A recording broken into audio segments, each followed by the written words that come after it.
Hoy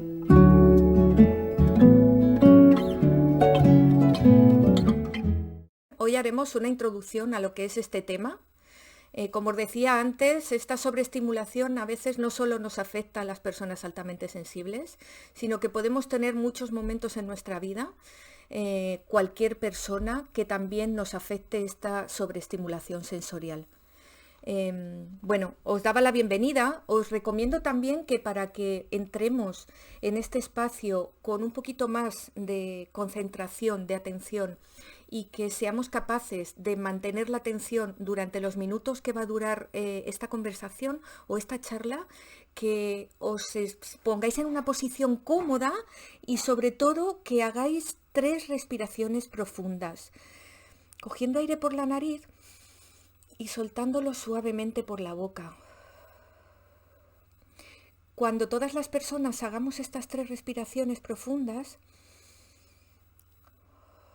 notaréis como al coger el aire es como si el cuerpo se expandiera y al soltarlo como si volviera a caer, un poco más pesado, pero sobre todo más relajado. Y también nuestra mente se va limpiando un poquito y así mantenemos muchísimo mejor la atención y la concentración. Como os decía antes, bueno, soy Mar Bustos, casi todas las personas que estáis aquí ya me conocéis. Me podéis encontrar en la escuela Un Mar de Terapias, y muchas de las personas que estáis aquí ya habéis realizado talleres, retos, cursos o habéis asistido a los congresos que organizo y desarrollo, Sensibilidad con Sentido o Adiós Estrés y Ansiedad, que es básicamente lo que soy experta, en acompañar a personas a disfrutar de su vida, dejando a un lado el estrés y la ansiedad, o al menos aprendiendo a gestionarlo adecuadamente, sobre todo porque el estrés se ha convertido en un compañero de nuestra vida desde hace bastantes años y socialmente parece que forma parte de nuestra vida diaria. Bueno, os repito que lo que vamos a hablar hoy precisamente es, en primer lugar, qué es la realidad, porque es lo que fundamenta básicamente este tema de hoy, la sobreestimulación sensorial. Luego, cómo nos afecta y también cómo mantener la armonía en esa sobreestimulación. Cuando os digo que qué es la realidad, me refiero a que es una interpretación de nuestra mente, de lo que nuestros sentidos perciben. Es decir, que la realidad, lo que creemos que es la realidad, realmente es una forma que nuestra mente, nuestro cerebro en acción, interpreta de los hechos, de los sentidos, de las sensaciones, de todo lo que nuestros diferentes sentidos perciben. Tenemos la realidad auditiva, que son las vibraciones externas que están a nuestro alrededor, que cuando llegan a nuestro tímpano producen ciertas vibraciones, una cierta sensación, y entonces nuestro cerebro lo traduce en sonidos, que pueden ser ruidos o que pueden ser algo bello y sonidos que nos gusten, que nos disguste, pero es una interpretación que nuestro oído hace de esas vibraciones externas. Después tenemos la realidad visual. Esto es muy curioso porque hay muchísimas personas que utilizamos nuestra vista y pensamos que lo que vemos es la realidad, pero también esa realidad es una interpretación de nuestro cerebro, de cómo la luz entra por nuestro ojo, por el cristalino, por todas estas partes que forman nuestro ojo, que eso ya es mejor que una persona específica y profesional de este tema pues nos lo explique con más detalle. Pero desde luego la luz, todas las personas somos capaces de verla, todas las personas percibimos cómo entra esa luz y cada uno de los objetos entra en forma de luz, y nuestra mente, nuestro cerebro en acción, que es lo que yo creo que es la mente, lo que hace es interpretarlo, con lo cual nos da una idea de lo que eso es. ¿Qué pasa? Que al reconstruir estas imágenes, nuestro cerebro lo que está haciendo es como cuando cogemos las fotos en nuestro móvil y las retocamos, que nos ofrece la posibilidad de poner más contraste o menos, de suavizar el brillo o incrementarlo, de poner más tonalidad en un sitio o en otro. Pues nuestro cerebro hace lo mismo, está haciendo una interpretación y está haciendo ahí, creando unas imágenes que están llenas de brillos, de colores, es decir, que interpreta esa luz y nuestra mente la traduce, la convierte en imágenes. Luego tenemos el sentido del tacto, la realidad táctil. La piel es el órgano más grande que tenemos. Hola Susana, buenas tardes.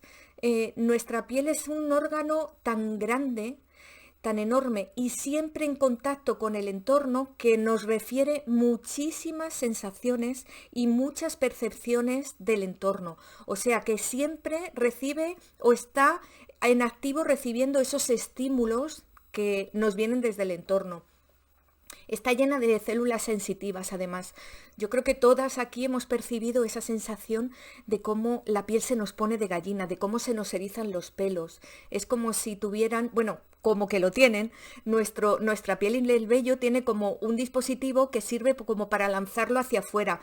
Es también como un dispositivo de defensa, porque esos sensores lo que hacen es defenderse, pues quizás de emociones, cuando tienes miedo, cuando te asustas, o también incluso con cambios de temperatura. Cuando hace frío, además de contraerte, tu piel como que intenta cerrarse y defenderse ante ese frío para cerrar todos los poros, con lo cual también nuestro cerebro está interpretando lo que ocurre, esos estímulos que vienen de fuera, los está interpretando y los está construyendo en esas sensaciones, emociones, en una reacción de nuestra piel para que se mantenga en equilibrio con lo que ocurre fuera. Nuestro sistema nervioso tiene una relación directísima con la piel, por supuesto que con todos nuestros órganos, pero con la piel es, creo que lo más sutil, porque además como es tan grande el órgano nuestro de la piel, es lo que más tenemos en nuestro cuerpo, pues todo nuestro sistema nervioso está pendiente de cualquier microcelulita que tengamos por ahí. Y fijaros si es inteligente nuestra piel, que hasta cuando una célula ha dejado de trabajar, sabe que tiene que soltarla. Y entonces estamos constantemente como regenerándonos, tiene su propia capacidad para regenerarse y además forma parte de nuestro aparato excretor. A través del sudor, nuestra piel nos está ayudando a limpiarnos de las toxinas que tenemos dentro. Y a veces no somos conscientes de lo importante que es este órgano, porque parece que nos fijamos en órganos y pensamos en el cerebro, en el hígado, en el estómago, en otros sistemas, pero nuestra piel es un órgano muy importante y al que debemos de cuidar siempre muchísimo, en todo momento. Luego tenemos los estímulos de la realidad olfativa. Nuestro sistema olfativo es el sistema que menos ha evolucionado en la evolución del ser humano. Dicen los antropólogos y los profesionales que, bueno, que parece ser que es tan corto y tiene tantísima relación directa con el cerebro que el olfato es algo como muy rápido, aunque a nosotras nos parece que todo lo demás también es rápido, pero realmente es como el órgano que hace que el aroma, que es algo tan sutil y tan leve para nuestro cerebro y para nuestra comprensión y nuestra inteligencia humana, es algo que llega rápidamente al cerebro. Y este órgano es el más antiguo, es decir, que creen que el Homo sapiens tenía el mismo sistema o casi el mismo, que ha evolucionado poquísimo desde entonces, con lo cual es un órgano que es básico, digamos que es algo que está con nosotras, con el ser humano desde hace muchísimo tiempo. Y se percibe muchas sutilezas y se comunica con el cerebro con muchísima rapidez. Claro, imaginaros que, por ejemplo, tenemos otros órganos como la piel tan extendido y sin embargo este órgano es como un tubito directo, ¿no?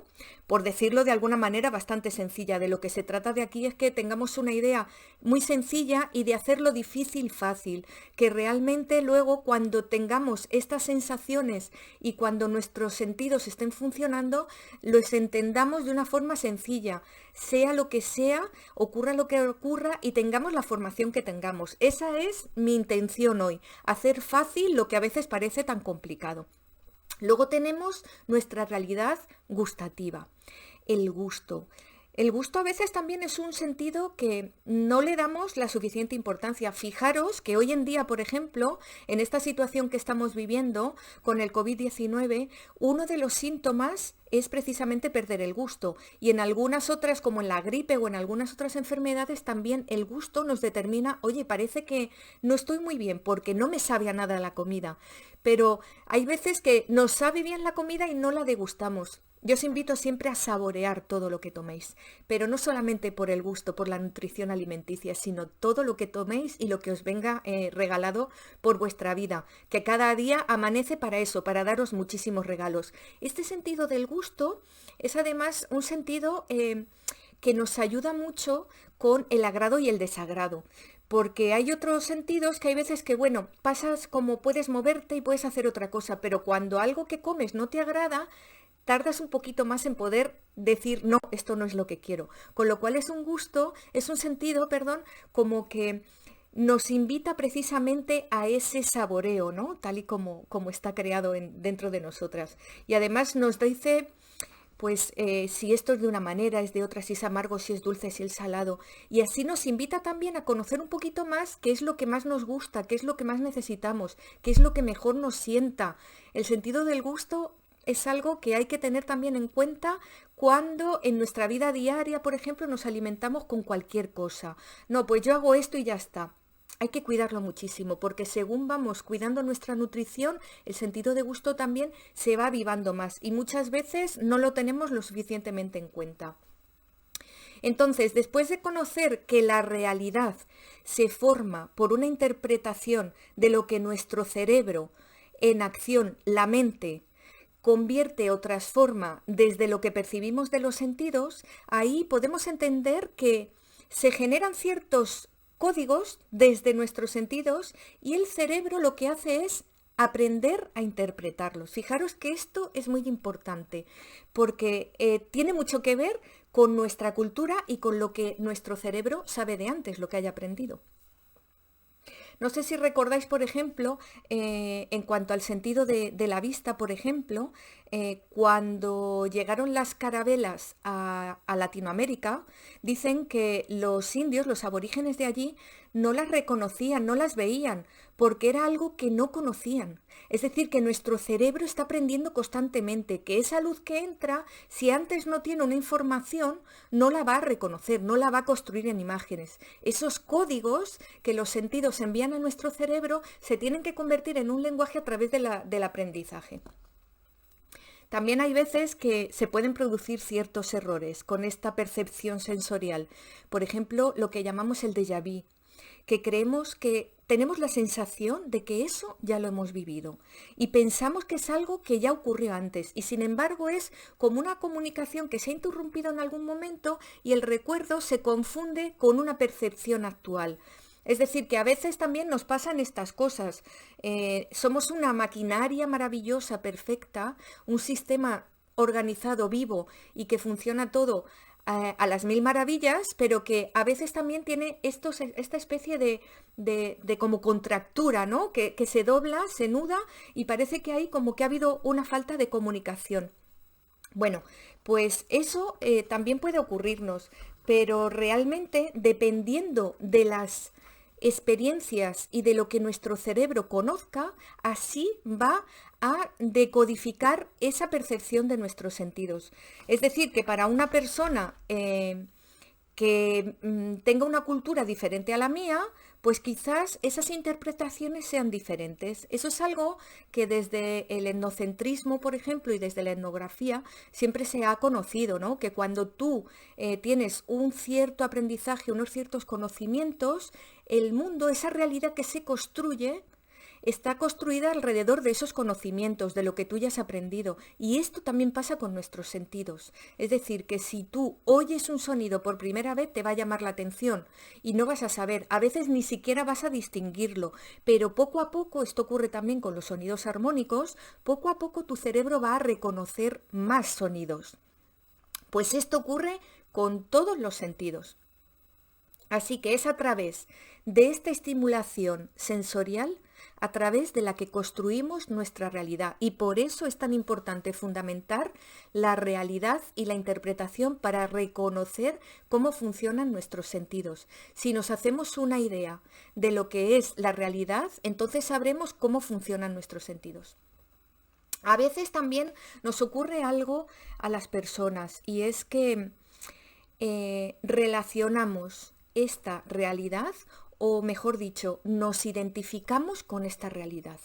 Es decir, que tal y como vemos el mundo, creemos que somos nosotros. Esto es algo que ocurre sin darnos cuenta, ¿eh? Esto es algo que trabajamos mucho en los cursos que yo llevo a cabo y en las consultas, en recursos y destrezas y en las consultas individuales, porque no caemos en ello de primeras, no nos damos cuenta. Tiene mucho que ver con las creencias, con esos aprendizajes heredados que a veces son las creencias y que forman parte de una realidad que hemos construido, pero que no tenemos por qué identificarnos con ella. Voy a beber un momentito.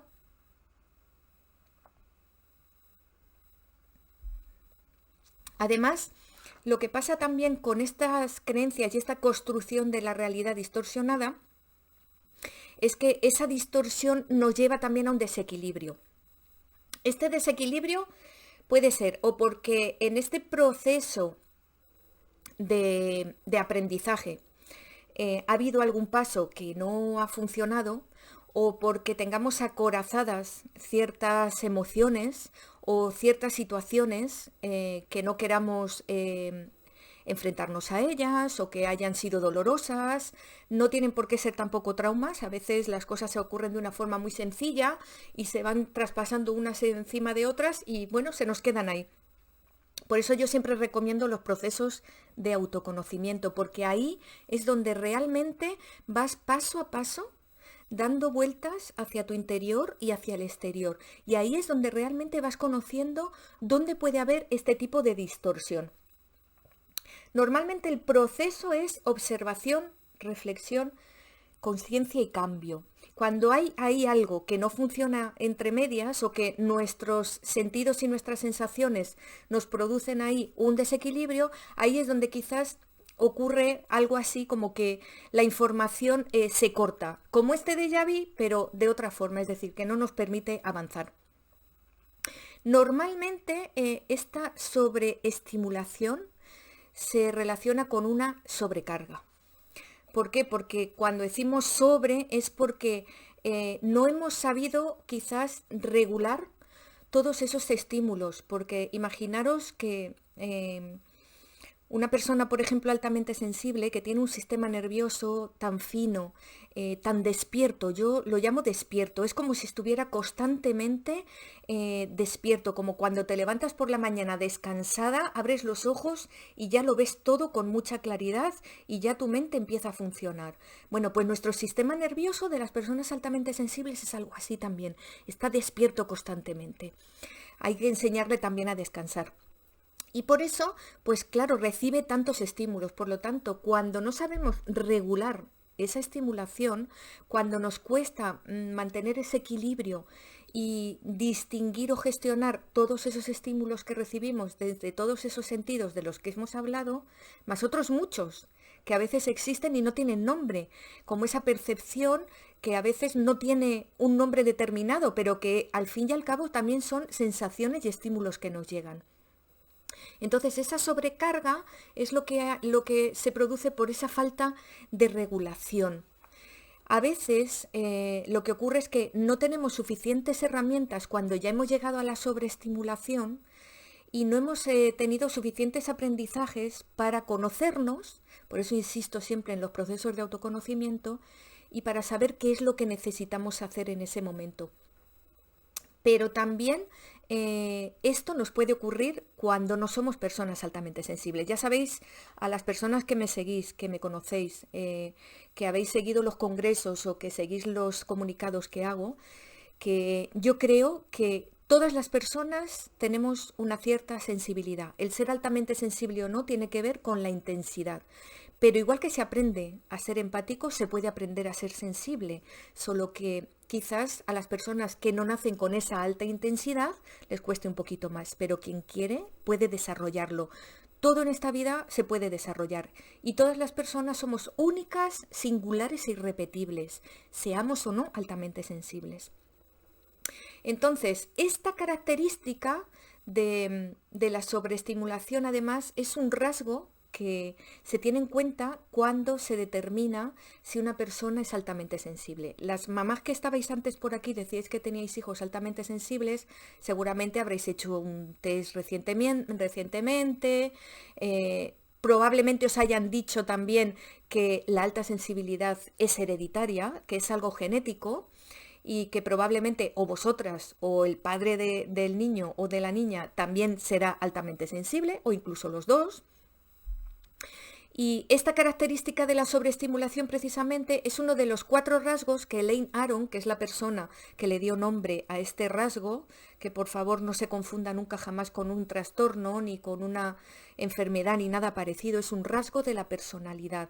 Quizás más adelante, cuando haya más teorías y más investigaciones científicas que tomen la luz, tendremos más información, pero de momento la información que tenemos y lo que se conoce es esta, y sabemos que es un rasgo de la personalidad. Entonces, entre los 4 pilares que Elaine Aron fundamentó para determinar que una persona es altamente sensible está esta sobreestimulación sensorial. Por eso es algo que debemos cuidar, que debemos saber cómo tratar y que debemos mantener como prioridad en el autocuidado, porque es algo que siempre nos acompaña o que siempre nos va a acompañar, pero que si aprendemos a gestionar y a regular seguramente lo llevaremos muchísimo mejor y no tendremos que llegar a ese estado de sobrecarga.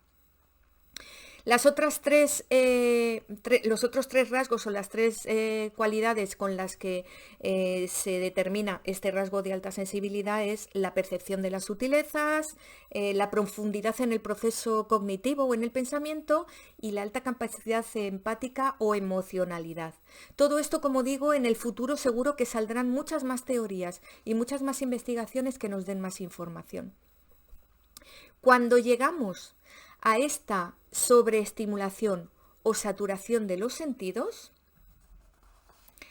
entonces puede suceder que nos ocurra incluso en nuestra vida diaria, porque a veces nos hemos acostumbrado incluso durante el día y en las situaciones más habituales de nuestro día a día a rodearnos de mucha estimulación. Yo recuerdo, por ejemplo, una situación en una sala de estimulación sensorial en atención temprana, precisamente.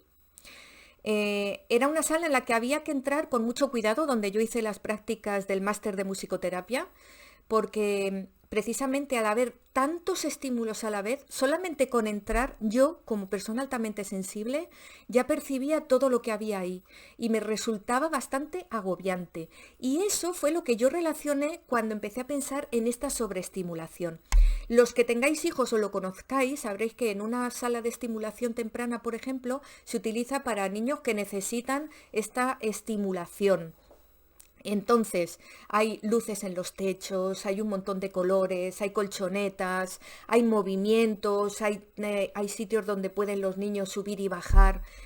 En fin, hay tantos colores y tantas cosas alrededor, incluso se puede poner música, sonidos, se tocan cosas y suena un sonido u otro, como los jueguecitos estos de los niños también, que a mí solamente entrar en esa sala ya me resultaba un poco agobiante. Entonces tuve que tapar ciertas partes de la sala con telas para que ni agobiarme yo ni que se agobiaran los niños, porque cuando hacíamos allí las sesiones, los niños que no necesitaban esa sobreestimulación, pues también se agobiaban con tantos estímulos alrededor. Y eso es lo que yo relacioné cuando por primera vez leí que esto era una de las características de la alta sensibilidad y de repente me vino a la mente, como si estuviera en esa sala. Y eso es lo que puede ocurrirnos de forma más constante. Pero, por ejemplo, hay algunas costumbres que tenemos que si evitamos nos van a ayudar a reducir y a regular esa sobreestimulación. Una de ellas, cuando comemos. Y lo de no poner la tele. Eso es algo que nos cuesta muchísimo, pero que nos viene muy bien. Porque cuando estamos comiendo, como os hablaba antes de esa realidad gustativa, si queremos disfrutarla de verdad y que nuestra realidad gustativa sea una realidad lo más ajustada a la interpretación mental de esas percepciones de nuestro sentido, pues todo lo que hay alrededor puede, digamos que ensuciarlo. Es como si no nos dejara percibir eso, porque nuestro sistema nervioso al final va a estar pendiente de la tele, de la comida, de lo que gustas, del tenedor, de no sé qué. Entonces, cuantas menos sobreestimulaciones nos hagamos durante el día, mejor y más regulada vamos a tener esos estímulos y más fácil va a ser percibirlos y gestionarlos. Por ejemplo, otra costumbre que tenemos, yo recuerdo que cuando trabajaba en el departamento informático hace un montón de años, cuando los ordenadores eran negros las pantallas y las letritas eran verdes fosforescentes, pues constantemente teníamos un hilo musical. Y después he estado muchísimos años también trabajando en oficinas donde también teníamos música e hilo musical. Eh, es innecesario para una persona que necesita concentrarse el estar con los cascos oyendo música o con el hilo musical constantemente también puede ser una sobreestimulación. Ya sé que esto a veces no es fácil. Si no eres tú la persona que tiene que organizar eso, pues es verdad que, bueno, que quizás no sea fácil hacer estos cambios, pero bueno, son sugerencias. A ver, que no sé qué ha pasado aquí. Son sugerencias que quizás pues sea mejor el poder evitarlas o eliminarlas.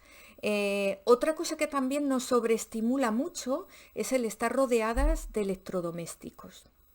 Yo también recuerdo en uno de mis trabajos que estaba rodeada de máquinas. Además de la electricidad estática que se concentra, todas las máquinas están emitiendo vibraciones y están emitiendo ruidos y también están emitiendo luces.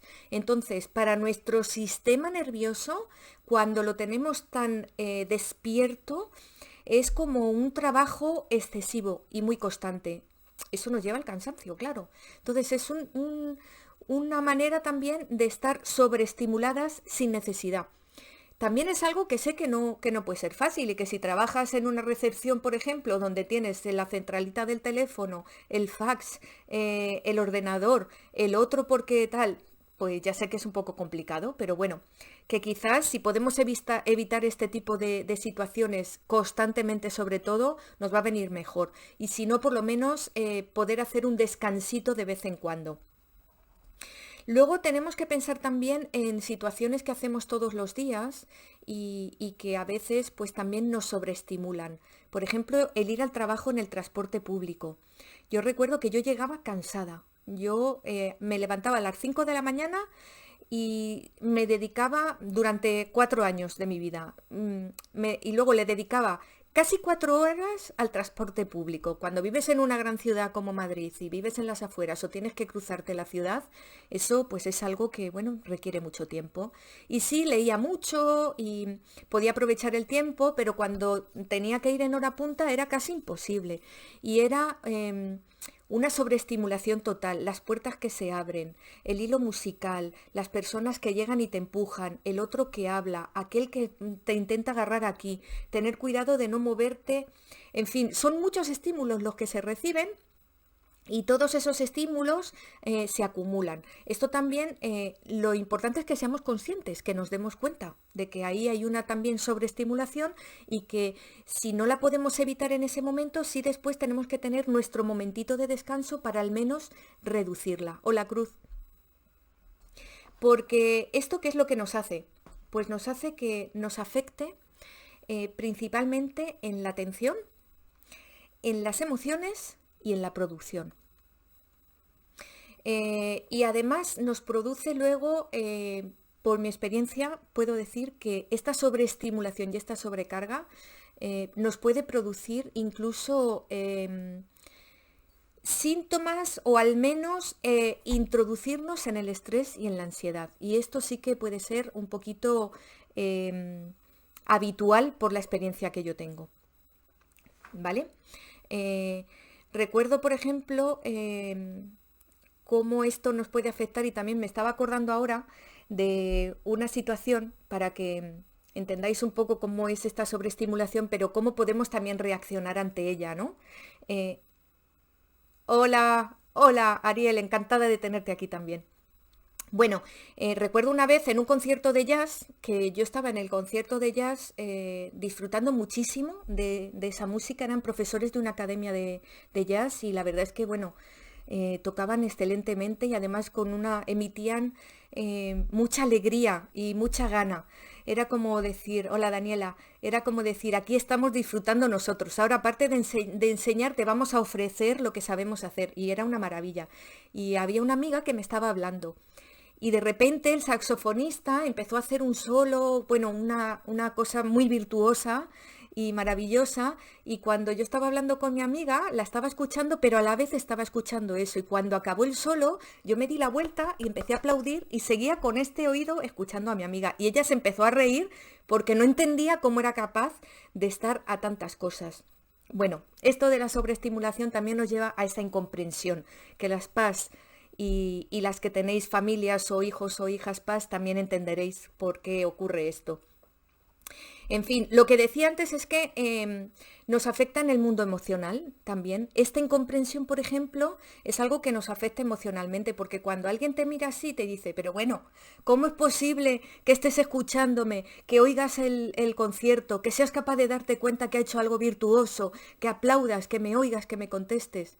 Bueno, pues sí, eso es una de las cualidades que tenemos y una de las fortalezas además que tenemos los PAS. Entonces las PAS, las personas altamente sensibles. Hola Sara. Entonces, pues sí, nos puede pasar esto. Lo bueno es poder tomarlo de la mejor manera posible y no entender esa incomprensión de una forma negativa, sino algo divertido, ¿no? De que esa persona no ha sido capaz de ver todo lo que tú has visto y sin embargo tú, fíjate, has disfrutado de varias cosas a la vez. Si lo ves como algo divertido y positivo, seguramente no llegarás a sentirte cansada ni sobreestimulada. Porque lo que ocurre con las emociones es que cuando recibes tanta información a la vez, pues claro, cada una de esas informaciones puede tener una emoción diferente. Con lo cual es como si estuvieras en una montaña rusa constantemente. Eso muchas personas que pasan por periodos de depresión o por periodos de ansiedad y de estrés saben lo que es, pero no tan instantáneo. En esta sobreestimulación sensorial, esa montaña rusa pasa de forma instantánea. Puede haber un montón de subidas y bajadas en muy poquito tiempo. Entonces, claro, hay veces que no nos da tiempo a reconocer cuál es la emoción que nos está produciendo esa sensación. Ese estímulo nos produce una emoción, una sensación, un sentimiento, pero casi no te da tiempo a distinguirlo y a reconocerlo. Y para descubrir nuestro mundo emocional, el reconocerlo es esencial, es el primer paso, el darse cuenta. Así que esto pues nos produce esa sensación de no poder gestionar en el momento, de que nos cuesta gestionar todo eso, sobre todo cuando venimos de esa falta de regulación. Antes os decía también que esto de la sobreestimulación nos afecta a la producción. Claro, esto a lo mejor os parece un poco raro que yo lo comente, pero es que la producción es algo que en nuestra sociedad actual y en la sociedad de mercado en la que vivimos es esencial, porque una de las creencias que la sociedad constantemente nos hace sentir es que somos seres productivos y parece que si no produces no eres, no se te valora, no tienes ese reconocimiento. Por lo tanto, es importantísimo también tener en cuenta esta producción. Por eso antes os hablaba también de este tipo de trabajos en los que estamos tan sobreestimuladas y estimulados por todas partes, que nos puede producir incluso una sensación de no llego, no voy a poder acabar hoy con todo esto, y sobre todo que nos produce mucha confusión, nos produce esa dificultad para priorizar, para saber qué tarea hacer primero, qué tarea hacer después. Entonces, esto es una masterclass, dice Lunita, gracias. Entonces, todo esto es lo que necesitamos también gestionar, porque la producción es al final algo que a todas nos gusta también llegar a tener y ser productivas dentro de las tareas que tenemos que hacer. Bueno, esto que os comentaba antes de no llego a todo, o me falta el aire, o me siento un poco más intranquila, siento que no puedo tomar decisiones, es lo que se relaciona con el estrés y la ansiedad, que tiene muchísimo que ver también con la afectación en la atención, porque la atención es algo básico que aunque no puede dividirse y la atención está en una cosa o en otra, pero como os contaba antes en este ejemplo del concierto de jazz, la atención se focaliza y cuando estamos con esta sobreestimulación, ¿qué pasa? que no somos capaces de mantener la atención en lo que estamos haciendo. Por eso cuando lo asumimos, lo entendemos y lo comprendemos, es cuando sabemos cómo podemos gestionarlo. A eso es a lo que me refería precisamente con lo de cogerlo como algo divertido y no caer en la incomprensión. Bueno, luego os dejaré en mi bio un post de la escuela, de las redes, para que conozcáis todo esto un poco más en profundidad sobre el estrés, la ansiedad, sobre la atención. Y de momento, para mantenernos en este equilibrio y no llegar a la sobreestimulación y a la sobrecarga, lo primero que os voy a recomendar, sí, menudas son las antenas, claro que sí, Ariel, están siempre ahí dispuestas. Pues lo primero que os voy a recomendar para esta atención, esto se recomienda siempre. Si veis cualquier programa de entrenamiento de la memoria para mayores o para personas que han tenido algún accidente cardiovascular o cerebrovascular y tienen que volver a aprender ciertas cosas y activar todo este riego, lo primero que les recomiendan son ejercicios de lectura. Porque la lectura es algo que desarrolla mucho la imaginación y todo ese tiempo que estamos desarrollando la imaginación estamos haciendo también que nuestro cerebro, y aquí es lo que os decía al principio, haga una interpretación de los estímulos, que no solamente van a venir desde el entorno, sino también desde nuestra imaginación. Y todo eso que estamos desarrollando con la imaginación también nos ayuda a reconocer después ciertos estímulos y que nuestro cerebro tenga muchísima más facilidad para comprender y para interpretar esa realidad. O sea que lo primero que os puedo recomendar para mejorar la atención y que no lleguéis a la sobreestimulación es leer. Leer es un instrumento basiquísimo, aunque sean solo 10 o 15 minutos al día, pero la lectura os va a ayudar a mejorar la atención y a que esa atención después esté un poco más focalizada. El primer paso para mantenernos en esta armonía es reconocer la sobreestimulación, saber que en ese momento tenemos esa sobrecarga y así es cuando podemos identificar esos estímulos. Lo que siempre os comento, darse cuenta, ese primer paso. Después tenemos que ser conscientes de cómo funciona en mí, porque como os decía antes también, estamos haciendo como una recapitulación de todo lo anterior, como os decía antes, cada persona es única, singular e irrepetible, con lo cual a cada persona las cosas le van a funcionar de una manera, las herramientas también y todo lo demás siempre va a ser algo que concretamente a esa persona le va a funcionar mejor, así que es muy importante eso. Después os recomiendo también que conozcáis recursos, herramientas, que disfrutéis de estos estímulos para saber limitarlos, que es una también necesidad, que sepáis limitarlos y sobre todo regularlos, porque cuando somos conscientes, hemos reconocido ya esos estímulos y estamos siendo conscientes de lo que nos llega y de lo que estamos interpretando, es cuando podemos reconocerlos, darle nombre y así saber hasta dónde podemos llegar. Así que os recomiendo enfocarse.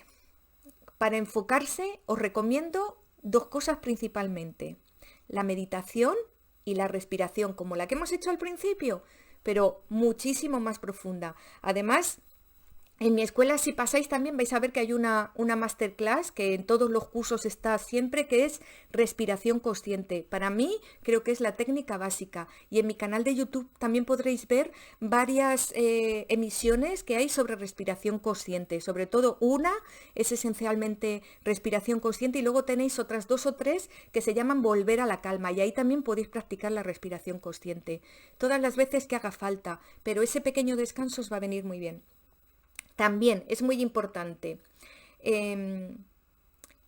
priorizar lo que hablábamos en el trabajo, ¿no? Que te cuesta luego empezar a priorizar porque has perdido la atención, tienes tantas cosas que gestionar que te cuesta, pues el aprender a priorizar, eso es algo esencial, el aprender a planificar y el aprender a disfrutar de las sutilezas, porque cuando esa sobreestimulación te muestra tantos estímulos, tantas percepciones del exterior, si eres capaz de disfrutar de la belleza, eso las personas que estáis aquí y que estáis conmigo también en este pequeño reto de belleza y sensibilidad, seguro que poquito a poco también lo vais a disfrutar. Ya en la primera sesión ha habido mucho de este disfrute de la belleza, de esos pequeños detalles.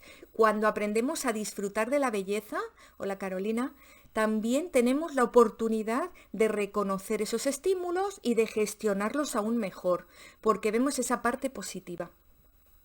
Y por supuesto, pues hacer todo esto, todas estas recomendaciones, intentar personalizarlas para mantenerse en calma el mayor tiempo posible, porque eso sí que es esencial. Y así, si nos mantenemos en calma el mayor tiempo posible y somos capaces de descansar y de producir y de mantener nuestra atención y de reconocer esos estímulos sin llegar a la sobrecarga, podremos vivir con satisfacción. Así que espero que hayáis disfrutado. Cualquier cosita, ya sabéis que luego os pongo un post para que sepáis cómo preguntarme y cómo descubrir más cositas y más herramientas de todas las que hemos hablado. Nos vemos a la próxima.